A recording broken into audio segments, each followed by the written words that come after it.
Hello welcome back to channel. मेरा नाम है अरुण, आप देख रहे हैं इशार रिएक्शंस। तो आज मैं रिएक्ट करने वाला हूँ शुभांकर जी की वीडियो के ऊपर। इसका टाइटल रहने वाला है water Wars begin, India strikes back by ending Indus treaty Kashmir. जो हमारी कोई ट्रीटी होगी वो इंडिया ने रोक दी है। तो देखते हैं इस वीडियो के अंदर क्या रहेगा क्या नहीं। तो बेसिकली इसमें ये पता लगने वाला है कि जो आतंकवादियों ने अटैक करा था इंडिया के ऊपर, उसके बाद इंडिया ने क्या क्या कदम उठाए हैं पाकिस्तान के खिलाफ, जो आतंकवाद के खिलाफ। तो देखते हैं अपने करते हैं वीडियो स्टार्ट। कश्मीर में जो कुछ हुआ था उसके बाद 140 करोड़ हिंदुस्तानियों का खून खौल रहा था। हर कोई यह जान रहा था कि अब कुछ बड़ा होगा। और अब भारत ने पाकिस्तान को असली चोट दी है। मारना भी चाहिए। एक ऐसी चोट जिसमें ना टैंक चलाया गया, ना मिसाइल गिराई गई, ना 2016 जैसी सर्जिकल स्ट्राइक हुई और ना 2019 जैसी बालाकोट एयर स्ट्राइक। इस बार भारत ने वो युद्ध शुरू किया है जो खून तो नहीं बहाएगा, लेकिन प्यास की तड़फ से पाकिस्तान को झकझोर कर रख देगा। और नतीजा, पाकिस्तान में अब चूल्हे नहीं जलेंगे, पाकिस्तान में बच्चे प्यास से तड़पेंगे, नौकरियां खत्म हो जाएंगी, कारखाने बंद हो जाएंगे, अस्पताल ठप हो जाएंगे, कराची लाहौर जैसे शहर अंधेरे में डूब जाएंगे, सब्जियों के दाम आसमान छुएंगे, खेत सूखेंगे, किसान भूख से तड़पेंगे, जनता सड़कों पर होगी। मौत गोली से नहीं, प्यास से आएगी। भारत ने पाकिस्तान से उस युद्ध की शुरुआत की है जहां खून तो नहीं बहेगा, लेकिन प्यास की तड़प से पाकिस्तान सूख कर मर जाएगा। क्योंकि इस बार वार वाटर स्ट्राइक से है। इंडिया वर्सेस पाकिस्तान में वॉर जो है वो वाटर स्ट्राइक की है। इंसाफ की धार में भारत का पहला प्रहार, वो प्रहार जो इतिहास में प्यास से लिखा जाएगा, वो प्रहार जो पाकिस्तान की रीढ़ पर ऐसा वार है जिसकी गूंज सदियों तक सुनाई पड़ी। पहलगाम में दरअसल जब पाकिस्तान समर्थित आतंकवादियों द्वारा हिंदुओं का नरसंहार हुआ तो यह भारत के सब्र का आखिरी बिंदु था। और इसके बाद भारत ने वो फैसला लिया, वो समझौता तोड़ दिया जिसे मानवता के लिए उसने तब भी निभाया जब 1965-1971 में भारत पाकिस्तान के बीच में युद्ध हुआ, जब 1993 में पाकिस्तान ने मुंबई में हमला करवाया, जब 2001 में पाकिस्तान ने संसद में हमला करवाया, 2008 में 26/11 का नरसंहार हुआ, 2016 में उरी और 2019 में पुलवामा में हमारे जवानों पर पाकिस्तान ने हमला करवाया। उसके बावजूद भी भारत ने जिस समझौते को निभाए रखा था, इस बार भारत ने अपने सब्र के बांध को तोड़ दिया और बांध को अब रोकने का फैसला किया जो पाकिस्तान को बूंद बूंद पानी के लिए तरसा देगा, पाकिस्तान को अंधेरे में डाल देगा, पाकिस्तान की बर्बादी की तरफ सबसे बड़ा निर्णायक कदम उठा देगा। भारत ने 5 निर्णायक कदमों के जरिए पाकिस्तान को कूटनीतिक, आर्थिक और रणनीतिक मोर्चों पर घेर लिया है। 5 फैसले लिए, पंच मारा है। पहला, अटारी बॉर्डर बंद कर दिया है, जिसका मतलब है कि द्विपक्षीय व्यापार, यानी अब भारत से पाकिस्तान में कोई व्यापार नहीं, आवागमन बंद, बिल्कुल बंद। वो जो बॉर्डर पर हिंदुस्तान पाकिस्तान करते थे वो सब खत्म। दूसरा, सिंधु जल समझौता, जिसे पाकिस्तान की जीवन रेखा कहा जाता है, उस पर प्रहार। तीसरा, भारत में पाकिस्तानी उच्चायोग को बंद कर दिया, कहा सामान पैक करो यहां से। भारत दुनिया के सामने पाकिस्तान को दिखाना चाहता है कि यह आतंकवाद समर्थित देश है, वो देश जो आतंकवाद को भारत में प्रायोजित करवाता है। और अब भारत पाकिस्तान से कोई रिश्ता नहीं रखेगा। पाकिस्तान हाई कमीशन को भारत से निकलने का आदेश जारी कर दिया गया है, कोई कूटनीतिक रिश्ता नहीं होगा। और यह बहुत बड़ा फैसला है दुनिया के लिए मैसेज देने के लिए कि पाकिस्तान आतंकवादियों को सपोर्ट करता है। पाकिस्तान के अधिकारियों को 7 दिन में दिल्ली से वापस जाना पड़ेगा। पाकिस्तान के जो नागरिक हैं उन पर भी प्रतिबंध लगा दिया गया है। 48 घंटों में उन्हें भारत छोड़ने का आदेश दिया गया है। जितने वीजा थे सब कैंसिल, अब कोई पाकिस्तानी हिंदुस्तान में नहीं आएगा। लेकिन इन सब के बीच सबसे घातक रहा सिंधु जल समझौते का रद्द होना। जिसे वाटर स्ट्राइक कहा जाता है। Water strike. और ये भारत और पाकिस्तान के बीच में पहले जल युद्ध की शुरुआत है। इससे पहले कि बताएं कि पाकिस्तान बर्बाद कैसे होगा, आपको समझा देते हैं कि सिंधु जल समझौता है क्या। सिंधु नदी और उसकी सहायक नदियां, जिसमें झेलम और चिनाब का नाम है, पाकिस्तान की जीवन रेखा है। ये नदियां 4 देशों से होकर गुजरती हैं और 21 करोड़ से अधिक लोगों की जल आवश्यकताओं को पूरा करती हैं। 1947 से ही इसका विवाद शुरू हुआ था, लेकिन भारत ने तब दिल बड़ा किया और पंडित नेहरू ने साल 1960 में सिंधु जल समझौता किया। वो समझौता जो पाकिस्तान के लिए बेहद फायदेमंद रहा। पाकिस्तान को सिंधु, झेलम और चिनाब नदी का 80% पानी दिया गया। भारत को रावी, व्यास, सतलज का पानी मिला, जो टोटल पानी का 20% था। अब यह समझौता पाकिस्तान के लिए लाइफलाइन है। भारत ने, जैसा हमने कहा कि जब तमाम बार तनाव हुए तब भी इस समझौते को ब्रेक नहीं किया, क्योंकि यह समझौता पाकिस्तान को बर्बाद करने के लिए कहा था। और अब जब भारत ने यह कदम उठाया है तो पाकिस्तान पर इसके विनाशकारी प्रभाव पड़ेंगे। कैसे, वो हम समझाते हैं। दरअसल पाकिस्तान की 80% सिंचाई सिंधु और इसकी सहायक नदियों पर निर्भर है।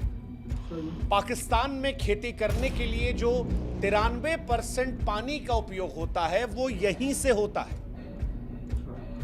और बिना पानी के पाकिस्तान के जितने खेत हैं वो सब बंजर हो जाएंगे, फसलें नष्ट हो जाएंगी, किसान बर्बाद हो जाएंगे, हताशा नजर आएगी। ये पहली कहानी है। असर क्या होगा? असर यह भी होगा कि खेत खलिहानों के साथ साथ पाकिस्तान के जो बड़े शहर हैं, कराची, लाहौर, मुल्तान, इन शहरों में जल आपूर्ति इन्हीं नदियों पर निर्भर है। अब पानी की कमी होगी तो लोग एक एक गिलास साफ पानी के लिए तरसेंगे। पाकिस्तान में माएं अपने बच्चों के लिए पानी की तलाश में भटकेंगी। अस्पतालों में मरीजों का इलाज प्रभावित होगा। तीसरा, पाकिस्तान अंधेरे में डूब जाएगा। सिंधु बेसिन पर बने हाइड्रो पावर प्रोजेक्ट पाकिस्तान की बिजली का प्रमुख स्रोत है। पानी की कमी से बिजली का उत्पादन ठप हो जाएगा। पाकिस्तान के बड़े शहर कराची, मुल्तान, लाहौर, ये सब शहर अंधेरे में डूब जाएंगे, कारखाने बंद हो जाएंगे। और अब क्योंकि गर्मी आने वाली है, ऐसे में ये गर्मी असहनीय हो जाएगी, बर्दाश्त के बाहर हो जाएगी। पाकिस्तान वैसे भी बिजली संकट का बहुत सामना करता है। बीते साल भी आए दिन पाकिस्तान में ब्लैकआउट हुआ था। इस साल गर्मी पाकिस्तान को बहुत महंगी पड़ी। खेत खलिहानों में क्योंकि पानी आएगा नहीं, तो पाकिस्तान में फसलों की कमी के चलते अनाज और सब्जियों की कीमतें जो है वो आसमान को छू जाएंगी। पाकिस्तान वैसे भी भुखमरी कगार पर है, लेकिन अब गरीब परिवारों की थालियां खाली रहेंगी, भुखमरी का खतरा मंडराएगा। अब क्योंकि कृषि और बिजली क्षेत्र ठप रहेगा तो पाकिस्तान की अर्थव्यवस्था चरमरा जाएगी, निवेशक भाग जाएंगे, बाजारों में अस्थिरता रहेगी। इसके साथ ही पाकिस्तान में जनसंख्या विस्थापन होगा, क्योंकि जहां जहां ये समस्याएं बढ़ेंगी वहां से आबादी कहीं और जाएगी, और जहां पर जाएगी वहां का सारा सिस्टम डैमेज हो जाएगा। पाकिस्तान की जनता सरकार के खिलाफ विरोध को लेकर सड़कों पर भी आ सकती है। सरकार के खिलाफ पाकिस्तान में नाराजगी बढ़ सकती है, और पाकिस्तान में सरकार को तमाम तरह की परेशानियों का सामना करना पड़ सकता है। पाकिस्तान में बेरोजगारी पहले से कहीं ज्यादा बढ़ सकती है, क्योंकि कृषि और बिजली क्षेत्र से ठप हुआ सब कुछ तो अर्थव्यवस्था चरमराएगी। पाकिस्तान वैसे ही निवेशकों की कमी से परेशान है, और इसके बाद निवेशक भाग जाएंगे, कंपनियां बंद हो जाएंगी, बाजारों में अस्थिरता बढ़ेगी,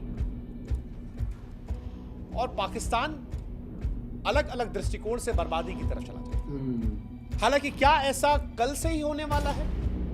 तो जवाब है नहीं।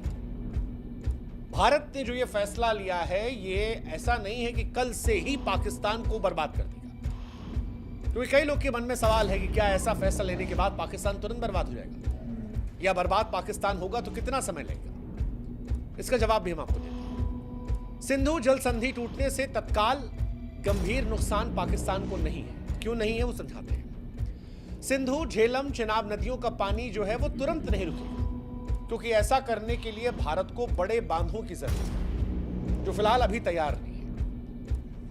इसके अलावा पाकिस्तान के पास तारबेला, मंगल जैसे जलाशय, भूजल है, जो कुछ महीनों तक कृषि, पानी, बिजली की जरूरतों को पूरा कर सकते हैं। एक, भारत ने यह फैसला आतंकवाद के दृष्टिकोण से लिया है, लेकिन पाकिस्तान भी इसके बाद छाती पीटने विश्व बैंक और अंतर्राष्ट्रीय समुदायों के पास जाएगा, मानवता की दुहाई देगा, आवाम को बचाने की अपील करेगा और अंतर्राष्ट्रीय समुदाय के जरिए भारत पर दबाव डलवाने की कोशिश करेगा। हालांकि भारत की सरकार ने जब ये फैसला लिया है तो वो इसके परिणामों से वाकिफ रही होगी कि क्या हो सकता है। तीसरा, पाकिस्तान बारिश या ग्लेशियर पिघलने से बच सकता है, क्योंकि ऐसा रहा तो नदियों में पानी बना रहेगा। पाकिस्तान जो छोटे छोटे नहरें हैं, जलाशय है, भूजल है, उनका इस्तेमाल करके तत्कालिक तौर पर परेशान नहीं होगा। ये बात सच है, तुरंत खतरा नहीं है पाकिस्तान पर, लेकिन एक सच जो है वो ये कि हर पाकिस्तानी के दिल में भविष्य को लेकर डर रहेगा। पाकिस्तानियों में अनिश्चितता बनी रहेगी और जब भी लंबे समय में भारत पूरा पानी रोकने की क्षमता बनाएगा, तब पाकिस्तान में असली संकट आएगा। खेती का संकट, नौकरी का संकट, रोजगार का संकट, बिजली का संकट, बर्बादी का संकट, भूख का संकट, और इन सबसे चीखें। अभी ये सिर्फ डर है जो चुपके से पाकिस्तान में खरीद रहा है, लेकिन भारत ने कश्मीर के पहलगाम में जो कुछ देखा, जो कुछ सुना, जो कुछ जाना, उससे जो डर पैदा हुआ, जो गुस्सा पैदा हुआ, जो नफरत आई, उसके बाद मानो पाकिस्तान को स्पष्ट संदेश देने का मन बना गया है कि भारत ना हमास जैसी हरकत बर्दाश्त करेगा और ना पहले जैसी खामोशी। अगर हमला हमास जैसा होगा तो पाकिस्तान को जवाब इजराइल जैसा मिलेगा।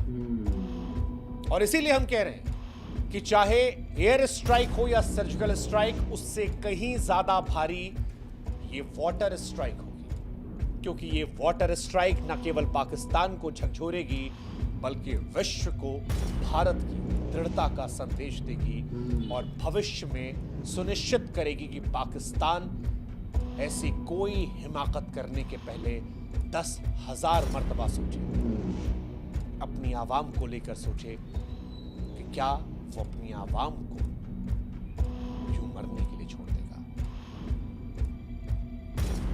इंसानियत के दृष्टिकोण से भारत के उठाए कदम शायद बहुत कठोर है, लेकिन वो जो एक मशहूर शेर है कि मुख्तसर सा गुरूर भी जरूरी है जिंदगी में जीने के लिए, ज्यादा झुककर मिलो तो दुनिया पीठ को पायदान समझती है। पाकिस्तान ने भारत की इंसानियत का बड़ा गलत इस्तेमाल किया है और अब भारत के लिए यह बताना जरूरी है कि हो अगर जिंदा तो जिंदा नजर आना जरूरी है। यह संदेश है तमाम लोगों के लिए जो भारत की संवेदनशीलता का नाजायज फायदा उठाते हैं। उम्मीद करते हैं कि इस बार प्रहार इतना घातक होगा कि भविष्य में कोई भी देश हिमाकत करने के पहले 1000 मर्तबा सोचेगा। ये शायद उन लोगों को भी सच्ची श्रद्धांजलि होगी जो कश्मीर को जन्नत समझ के वहां पर लुत्फ उठाने गए थे। वो लोग जो अपने हनीमून पर गए थे या वो जो कहीं नौकरी करने के बाद चंद पैसे बचाकर जिंदगी की थोड़ी खुशियां ढूंढने गए थे और उन्हें बेरहम मौत दे दी गई क्योंकि वो हिंदू थे। हिंदुस्तान गोली नहीं चलाएगा, युद्ध खून से नहीं लड़ेगा, लेकिन इस बार वॉर पानी का होगा, प्यास का होगा और पाकिस्तान इस बार प्यास की तरफ से झकझोर जाएगा। इंसाफ की धार, ये भारत का पहला प्रहार है जो इतिहास में प्यास में लिखा जाएगा। भाई क्या वीडियो बनाई है यार। वीडियो के अंदर मतलब पूर्ण ढंग से समझाया गया है कि किस तरीके से ये वाटर वॉर बिगिंस जो लिखा हुआ है ना इसके अंदर, इसका पूरा मतलब बताया गया है। कैसे हम पाकिस्तान को लंबी चोट दे रहे हैं। जो आतंकवादी अटैक हुआ है इसके बाद जो हमने 5 चीज़ें करी है, जैसे वाटर ट्रीटी ख़त्म कर दी, ठीक है। पाकिस्तान की एम्बेसी इंडिया के अंदर बंद हो चुकी है। पाकिस्तान के जितने भी लोग यहाँ पर इंडिया के अंदर है, इलाज करवा रहे हैं, कुछ भी करा रहे हैं, उनको 48 घंटे के अंदर वापस भेजने का अल्टीमेटम दे दिया गया है। बाघा बॉर्डर बंद कर दिया गया है और बहुत कुछ कर रही है। पर यह है कि इंडिया सरकार को घुस के मारना ही चाहिए मेरे हिसाब से, क्योंकि जब तक इंडिया सरकार घुस के नहीं मारेगी जब तक कुछ नहीं हो सकता। क्योंकि आतंकवादी किसी के सगे थोड़ी हैं, वो यहाँ पर आके मार रहे हैं। वो वहाँ की जनता, जो आम जनता है, वो तो परेशान होगी। इनको घुस के मारो तब जाके इनके जो वो है ना पॉलिटिशियन, वो उनके अकल ठिकाने आएगी। क्योंकि पॉलिटिशियन तो अभी भी लाइव आप कह रहे हैं कि हम भी तैयार बैठे हैं, हम भी ये बैठे हैं, वो बैठे हैं, लड़ने के लिए तैयार बैठे हैं। मतलब लाइव डिबेट्स में बोल रहे हैं, हंस रहे हैं। शर्म नहीं आ रही बिल्कुल भी, थोड़ी सी भी, कि क्या करा है क्या नहीं करा। एकदम लाइव आके हंस रहे हैं वो भी कि देख लेंगे, हम भी तैयार बैठे हैं। परमाणु उनकी धमकी दे रहे हैं, परमाणु बम है हमारे पास। तो यार डर रह जाएगा परमाणु जब घुस के मारेंगे हम। तो उनको कुछ नहीं करना, सिर्फ पहले लो POK, पाकिस्तानों को बैठ कश्मीर ले लो पहले मोदी जी, उसके बाद इनको घुस के आराम से मारो। पर PO को तो अभी ले लेना चाहिए इस मूवमेंट पे, क्योंकि PO के पीछे, कश्मीर के पीछे लड़ाई हो रही है। इनके पास से अगर PO भी चला गया तो इनके हाथ कट जाएंगे पूरे। तो सब कुछ ले लेना चाहिए। और जो ये वाटर वॉर बिगिंस है, ये तो ये लंबी लड़ाई है कि इन फ्यूचर जाके इनको नुकसान पहुँचाएगी। पर अभी ऐसी चीज़ करनी चाहिए जो इंडिया की जनता का भी गुस्सा शांत हो, समझ रहे हो। जाके घुस के मारो ताकि इंडिया का गुस्सा भी शांत हो। ये भी करो, ये तो बहुत अच्छी चीज़ कर रहे हो कि आगे की मार दे रहे हो। पर वो तो अभी भी सुधरना है, लाइव आके बोल रहे हैं। तो घुस के मारो तब जाके कुछ मज़ा आएगा इस चीज़ के अंदर। क्योंकि इनके पॉलिटिशियन है, जितने भी अलग अलग पॉलिटिशियन हैं, वो सारे डिबेट में आके हंस रहे हैं, बोल रहे हैं हम भी तैयार बैठे हैं। तो इनके साथ करना पड़ेगा पहले वाला ही, जैसे इन्होंने साइन करे थे ना 91,000 सैनिक ने इनके जो साइन करे थे कि हमने हथियार गिर दिए, वैसा कुछ करना पड़ेगा। जब तक इनके अकल ठिकाने आएगी। या खाना नहीं खा रहे, गोबर खा रहे हैं ये आम जनता को कुछ के मार रहे हैं। हिंदू मुसलमान 28 बंदे मर चुके हैं उसके अंदर। इनको घुस के मार देना चाहिए। वीडियो अच्छी लगी तो चैनल को सब्सक्राइब करें, वीडियो को लाइक करें और ज़्यादा से ज़्यादा कमेंट करें। और कमेंट करके ये जरूर बताएं कि इंडिया को इसके आगे और क्या क्या करना चाहिए। बाय।